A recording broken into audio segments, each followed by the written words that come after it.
300 fit ঘোরাঘুরির কিছু সুন্দর মুহূর্ত, সেখানেই আমরা কি করেছি, কি খেয়েছি, কোথায় গিয়েছি, সব কিছুই এই ভিডিওতে আপনাদের সাথে শেয়ার করতে যাচ্ছি। আশা করছি না টেনে পুরোটি ভিডিও দেখবেন। সো আসসালামু আলাইকুম, কেমন আছেন সবাই? আশা করছি সবাই খুব খুব খুব বেশি ভালো আছেন। আমিও কিন্তু আলহামদুলিল্লাহ অনেক অনেক বেশি ভালো আছি আপনাদের দোয়ায়। তো এটা হচ্ছে রোজার আগের একটা ভিডিও। আমি বলেছিলাম আপনাদের সাথে যে আমি রোজার আগে একটু ব্যস্ত ছিলাম, ঘোরাঘুরি করেছিলাম, বাট ভিডিও আপনাদের সাথে শেয়ার করা হচ্ছিল না। তো এটারই একটা ক্লিপ আপনাদের সাথে আজকে শেয়ার করছি। বর্তমানে 300 ফিটটা বেশ জনপ্রিয় হয়ে উঠেছে এখানকার হাঁসের মাংসের জন্য। সাথে পেয়ে যাবেন চালের রুটি, চিতই পিঠা বা চাপড়ি। যারা মেলা বা জাঁকজমকপূর্ণ পরিবেশ খুব পছন্দ করেন তাদের জন্য 300 ফিট হতে পারে একটা পারফেক্ট প্লেস।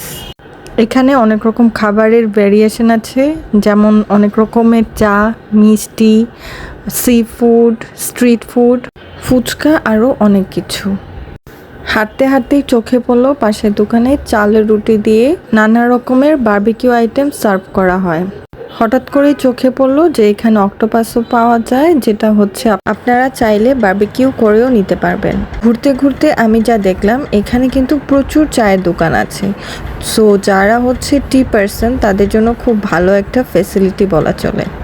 এখানে আমার যা সবচেয়ে বেশি ভালো লেগেছে সেটা হচ্ছে এখানে ছোটোবেলায় মেলায় গেলে দেখতাম যে এরকম ছোট ছোট দোকান, ক্লিপ, তারপর হচ্ছে টিপ, অনেক রকমের কসমেটিক্স, যেটা আমার খুব ভালো লাগতো। তো এখানে যাওয়ার পর এইসব আইটেম দেখে আমার খুব ভালো লেগেছে, ছোটোবেলার স্মৃতি মনে পড়ে গিয়েছে।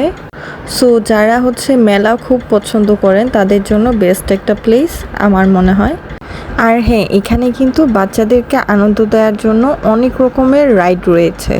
আর এই রাইডগুলোর কস্ট কিন্তু 50 থেকে 100 টাকার মধ্যেই। মেলায় গেলে আমার মূল আকর্ষণ থাকে নগরদোলায় ওঠা। সো সেখানেও নগরদোলা পেয়েছিলাম এবং আমি ওই রাইডটা এনজয় করেছি, বাট ওটার কোনো ভিডিও ক্লিপ নেওয়া হয়নি, তাই আপনাদের সাথে শেয়ার করতে পারিনি। রাইড সেগমেন্ট শেষ না করতে করতেই ঘুরতে ঘুরতে চলে আসি মিষ্টির দোকানের পাশে। আর 300 ফিটের নীলা মার্কেট কিন্তু মিষ্টির জন্য খুবই বিখ্যাত। এখানে বালিশ মিষ্টি থেকে ধরে সব রকমের মিষ্টি অ্যাভেলেবেল আছে, বাট আমি কখনো ওখানে মিষ্টি ট্রাই করিনি, কারণ আমার কাছে মিষ্টি এত পছন্দ না। তারপর আমরা হচ্ছে এই চাপড়ি দিয়ে হাঁসের মাংস ট্রাই করেছিলাম, খুবই মজার ছিল এই খালার চাপড়ি আর হাঁসের মাংস। ওখানে আসলে এই হাঁসের মাংস আর চাপড়িটা খুবই বিখ্যাত, তো যার কারণে আমরা হচ্ছে মিস করতে চাইনি। দেন হচ্ছে আমরা ওখানে সন্ধ্যা পর্যন্ত ঘোরাফেরা শেষ করে রাতে ডিনার করতে চলে আসি এই রেস্টুরেন্টে। এটা চাইনিজ আইটেমটা আমাদের খুবই পছন্দের, যার কারণে এখানে আসা। এই রেস্টুরেন্টের পরিবেশটা খুবই নিরিবিলি এবং শান্ত। আর এত ঘোরাঘুরির পর আমরা চাচ্ছিলাম একটু নিরিবিলি কোথাও বসে ডিনারটা শেষ করার জন্য। এই রেস্টুরেন্টের পরিবেশটা বরাবরই আমার খুব পছন্দের। এটা কিন্তু বেশ পুরনো একটা রেস্টুরেন্ট, সো ছোটোবেলা থেকেই এটাতে আমাদের আসা যাওয়া আছে, তাই ভরসা করে আমি এটাতেই আসি। আর স্টার্টার হিসেবে আমরা স্যুপ নিয়েছিলাম, সাথে অন্থন নিয়েছিলাম। আর থাই স্যুপ আমার খুব পছন্দের একটা আইটেম। আমি হচ্ছে রেস্টুরেন্টে গেলেই থাই স্যুপটা স্টার্টার হিসাবে নিতে পছন্দ করি, সাথে অন্থন মাস্ট। মেন কোর্সে আমরা fried rice, fried chicken, vegetable, chilli chicken and sizzling নিয়েছিলাম।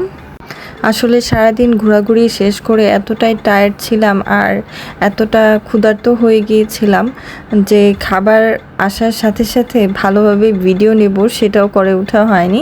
যতটুকু পেরেছি ভিডিও নিয়েছি, আর আপনাদের সাথে শেয়ার করার জন্য আমি আসলে চেষ্টা করি সুন্দরভাবে একটু ভিডিও নেওয়ার, বাট কতটুকু করতে পারি আমি জানি না। আপনারা যদি আমাকে কমেন্ট করে এটা জানান যে আমি আসলে কেমন ভিডিও করছি বা আমার প্রেজেন্ট কেমন হচ্ছে, আমি কিন্তু খুবই খুশি হব আপনাদের কমেন্ট পেয়ে। আর বিশ্বাস করেন এটার খাবার এত মজা, অনেক মজা এটার খাবার। আপনারা কেউ যদি ট্রাই করতে চান, রেস্টুরেন্টের নাম হচ্ছে গোল্ডেন স্পুন, উত্তরা জসিমউদ্দিন।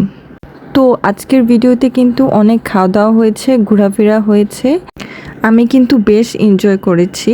তো আমার মতো কারা কারা এরকম ঘোরাফেরা এবং খাওয়া দাওয়া করতে পছন্দ করেন কমেন্ট করে জানাতে একদমই ভুলবেন না।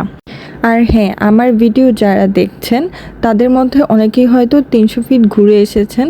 সো তাদের কার কার কোন জিনিসটা খুব ভালো লাগে বা ভালো লেগেছে আমাকে অবশ্যই জানাবেন। আজকের মতো এখানেই শেষ করছি। সবাই ভালো থাকবেন। আল্লাহ হাফেজ।